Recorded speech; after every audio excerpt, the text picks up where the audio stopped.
रिश्तों का अधूरापन भाग 2। क्या कहेंगे लोग? पिताजी ने तो हमेशा अपने संस्कारों को सर्वोपरि रखा। तुम लोगों ने उनके मरने के बाद उनकी इज्जत को धो डाला। पर नितिन और राहुल किसी भी बात पर तैयार नहीं थे।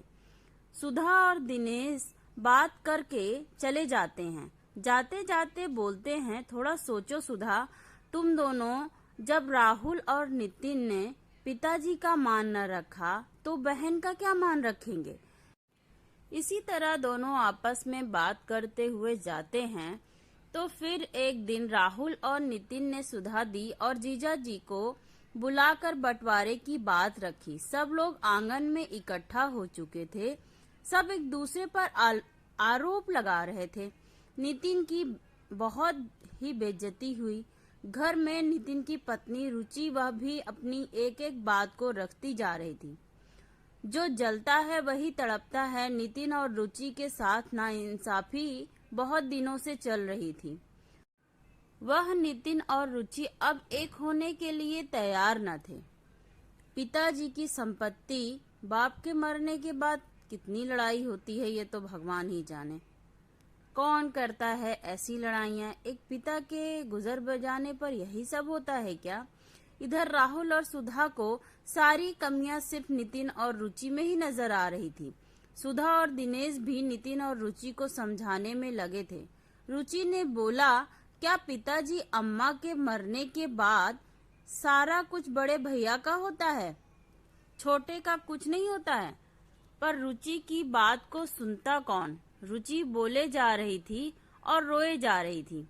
माँ के गहने, माँ का बॉक्स, माँ का कमरा सब बड़े भैया का होता तो हमारा क्या है? सुधा दी, अभी भी आप एक होने के लिए कह रही हैं?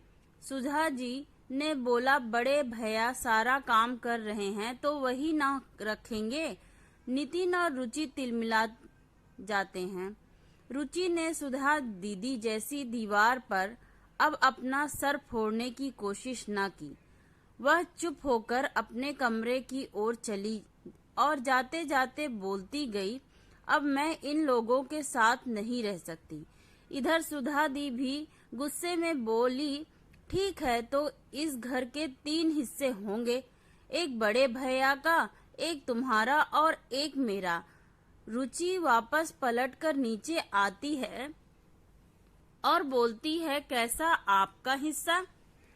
सुधा, पिता की प्रॉपर्टी में एक हिस्सा बेटी का भी होता है। रुचि गुस्से से लाल होती नहीं बोली, यह मकान मेरे नाम है। इस मकान में मैं एक फूटी कौड़ी भी किसी को ना दूंगी। सुधा दी का गुस्सा से तिलमिला जाती हैं। रुचि वहां से तेजी से निकलकर अपने कमरे में जाती है और राहुल, उनकी पत्नी शिखा सबकी नजरों में अच्छा बनने की कोशिश करते हैं। सुधा दी अब बड़े भैया के यहाँ से आना जाना रखती है। पार्टियां चलती हैं पर छोटे भाई को नहीं पूछती।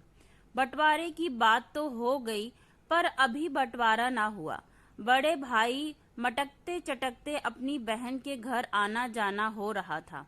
शिखा भी ऐसे बन ठन के निकलती जैसे वह रुचि को चिढ़ा रही हो। क्या सब कुछ लेकर भी लोग अच्छे बने रहेंगे और सब कुछ सहने के बाद बोलने वाला बुरा हो जाएगा? रुचि और नितिन ने भी अपना बिजनेस अलग कर लिया।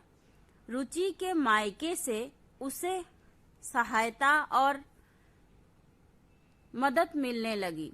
नितिन ने अपना बिजनेस खड़ा किया पर बिजनेस एक दिन में खड़ा कहाँ होता है।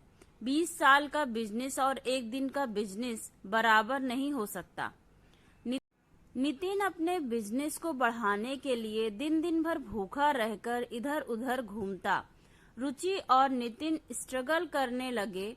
बड़े भाई की सारी जिम्मेदारियां लगभग पूरी ही थी। बच्चे अच्छा कमा रहे थे पर नितिन और रुचि के बच्चे अभी छोटे थे। अभी सारी जिम्मेदारियां रुचि और नितिन पर ही थी। उनके बच्चे अभी छोटे थे, ना कि बड़े। लंबा सफर था, रिश्तेदारों ने भी झल्ला पल्ला झाड़ लिया था। रुचि अपने पति का सपोर्ट बनकर खड़ी थी, एक मजबूत बीम की तरह। अब वह अपनी दुनिया एक नए सिरे से शुरू कर रहे थे, जहां मदद करने वाला कोई रिश्तेदार ना खड़ा था। पर कहते हैं ना, जिसका कोई नहीं होता उसका भगवान होता है। रामनाथ जी का इतनी लंबी सोच रखने के बावजूद भी आज घर में कलह का कारण बना हुआ था। अगर दोनों भाइयों में प्रेम होता तो यह कलह ना होता। रामनाथ जी की संस्कारों वाली नींव जरूर पड़ी रहती मकान में। मकान के नाम पर और प्रॉपर्टी थी तो वह अपना हिस्सा लेकर अलग अलग क्यों नहीं होकर चैन की सांस लेते, जबकि दोनों के मकान का एरिया भी समान था। कहते हैं ना, विनाश काले विपरीत बुद्धि। इस कहावत को समय चरितार्थ कर रहा था। क्या घर में रहने वालों से घर बनता है? यह घर में रहकर जाने से घर बनता है। जब आपसी प्रेम खत्म हो जाए तो अलग हो जाना ही समझदारी है। रस्सी को इतना ना खींचिए कि वह तार तार होकर टूट जाए, फिर जोड़े से भी ना जुड़े। अगर रिश्तों में भी खिंचाव हो रहा है, उसे काट दीजिए कि काटने के बाद जुड़ने लायक हो। संस्कारों और प्यार की दुहाई देते हुए रामनाथ जी मर गए। क्या इस लड़ाई झगड़े से वह जिंदा हैं? किसी भी रिश्ते में अगर प्रेम और मानवता ना हो तो अलगाव जरूरी है। प्रकृति का नियम है, जब किसी चीज का समय पूरा हो जाता है तो वह नष्ट हो जाती है। और जैसे एक पौधे में अगर कई पौधे निकल आते हैं तो उनका पनपना थोड़ा कम हो जाता है।